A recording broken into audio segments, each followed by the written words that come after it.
Praise the Lord. സ്നേഹമുള്ളവരെ, വിശുദ്ധ ലൂക്ക എഴുതിയ സുവിശേഷം 8-ാം അധ്യായം 12-ാം തിരുവചനമാണ് ഇന്ന് വിചിന്തനത്തിനായി എടുത്തിരിക്കുന്നത്.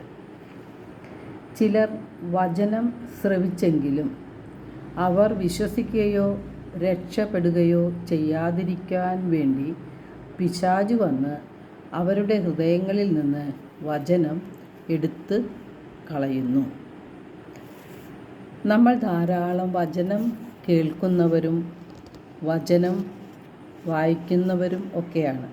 എന്നാൽ വചനം നമ്മുടെ ഹൃദയത്തിൽ വസിക്കുന്നില്ല. നാം കേൾക്കുന്ന വചനങ്ങൾക്കും വായിക്കുന്ന വചനങ്ങൾക്കും എന്താണ് സംഭവിക്കുന്നത്? തിരുവചനം പറയുന്നു, നാം വചനങ്ങളിൽ വിശ്വസിക്കുകയോ രക്ഷപ്പെടുകയോ ചെയ്യാതിരിക്കാൻ വേണ്ടി പിശാച് വന്ന് നമ്മുടെ ഹൃദയത്തിൽ നിന്ന് വചനം എടുത്ത് കളയുന്നു. പിശാചിൻ്റെ ആദ്യത്തെ പണി ദൈവത്തിലുള്ള നമ്മുടെ വിശ്വാസം നഷ്ടപ്പെടുത്തുക എന്നതാണ്. വിശുദ്ധ യോഹന്നാൻ്റെ സുവിശേഷം 5-ാം അധ്യായം 38-ൽ തിരുവചനം പറയുന്നു, അവിടുന്ന് അയച്ചവനെ നിങ്ങൾ വിശ്വസിക്കാത്തത് കൊണ്ട് അവിടുത്തെ വചനം നിങ്ങളിൽ വസിക്കുന്നില്ല. വിശുദ്ധ യോഹന്നാൻ്റെ സുവിശേഷം 5:24 പറയുന്നു, എൻ്റെ വചനം കേൾക്കുകയും എന്നെ അയച്ചവനെ വിശ്വസിക്കുകയും ചെയ്യുന്നവന് നിത്യജീവനുണ്ട്.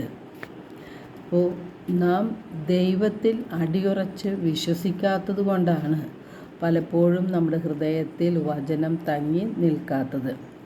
യോഹന്നാൻ 14:1 യേശു പറയുന്നുണ്ട്, നിങ്ങളുടെ ഹൃദയം അസ്വസ്ഥമാകേണ്ട, ദൈവത്തിൽ വിശ്വസിക്കുവിൻ, എന്നിലും വിശ്വസിക്കുവിൻ എന്ന്.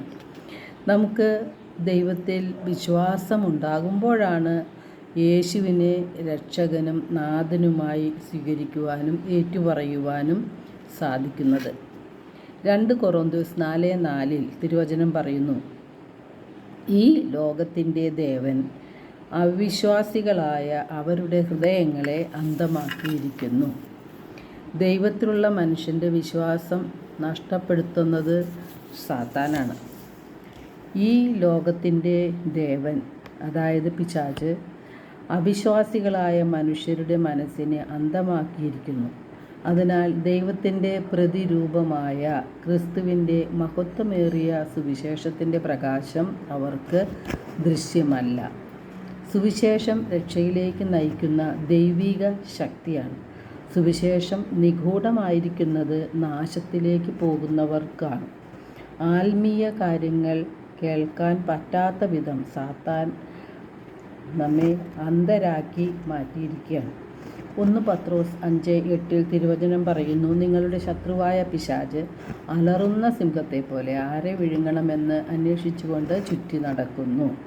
അപ്പോൾ വിശ്വാസത്തിൽ ഉറച്ചു നിന്നുകൊണ്ട് അവനെ എതിർക്കുവിൻ എന്ന്. നമ്മുടെ ആത്മാക്കളെ നശിപ്പിക്കുകയാണ് സാത്താൻ്റെ ലക്ഷ്യം. നമുക്ക് ഹൃദയവിശുദ്ധിയാണ് ആവശ്യം. വിദ്വേഷവും വെറുപ്പും വൈരാഗ്യവും പ്രതികാര ചിന്തകളും നമ്മുടെ ഹൃദയത്തിൽ സാത്താനാണ് കൊണ്ടുവരുന്നത്. അത് നാം ഹൃദയത്തിൽ സൂക്ഷിച്ചാൽ ദൈവത്തിൻ്റെ വചനങ്ങൾ ഹൃദയത്തിൽ തങ്ങുകയില്ല. മാത്രമല്ല, നാം അശുദ്ധരായി മാറുകയും ചെയ്യും. സാത്താൻ നമ്മെ പലപ്പോഴും കെണിയിൽ വീഴ്ത്തുകയാണ്. നമ്മുടെ വിശ്വാസം നഷ്ടമാക്കി ദൈവത്തിലും ദൈവവചനത്തിലുമുള്ള നമ്മുടെ ആഴത്തിലുള്ള വിശ്വാസത്തെ സാത്താൻ തളർത്തിക്കളയുകയാണ്.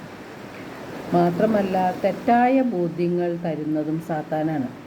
ആത്മീയ കാര്യങ്ങൾ സാത്താൻ ഭൗതിക ലക്ഷ്യങ്ങൾക്ക് വേണ്ടി മാറ്റുകയാണ്. നാം പള്ളിയിൽ പോകുന്നതും പ്രാർത്ഥിക്കുന്നതും വചനം വായിക്കുന്നതും കേൾക്കുന്നതുമെല്ലാം ഭൗതിക കാര്യങ്ങൾക്ക് വേണ്ടിയാണെന്ന ഒരു ബോധ്യം നമുക്ക് സാത്താൻ തരുന്നതാണ്.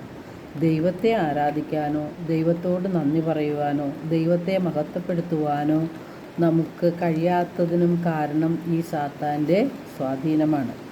വെറുപ്പിൻ്റെയും വൈരാഗ്യത്തിൻ്റെയും വിദ്വേഷത്തിൻ്റെയും അഹങ്കാരത്തിൻ്റെയും സ്വാർത്ഥതയുടെയും എല്ലാം വിത്തുകൾ നമ്മുടെ ഹൃദയത്തിൽ സാത്താൻ വിതച്ചുകൊണ്ട് മതപരമായ ആചാരങ്ങളും അനുഷ്ഠാനങ്ങളും നടത്തിയാൽ മതിയെന്നും അത് നമ്മെ വിശുദ്ധിയിലേക്കൊക്കെ നയിച്ചുകൊള്ളും എന്നും നമ്മെ ബോധ്യപ്പെടുത്തി തരുന്നത് സാത്താനാണ്.